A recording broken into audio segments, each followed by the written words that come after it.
অনেক বছর পরে ম্যাজিক মুভমেন্টের ভোলে বাবা পার করেগা ধারাবাহিকের মাধ্যমে কামব্যাক করেছিলেন অভিনেত্রী মধুমিতা সরকার।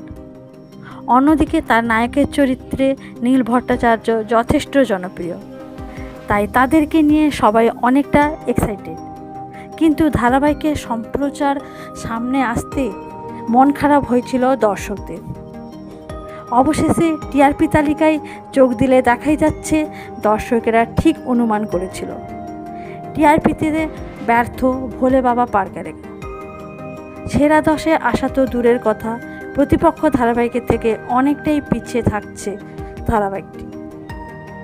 মাত্র 1 মাসেই ধারাবাহিকের অবস্থা খারাপ। এর আগে বড় বাজেটের অনেক ধারাবাহিক অল্প দিনের মধ্যে বন্ধ করে দেওয়া হয়েছে।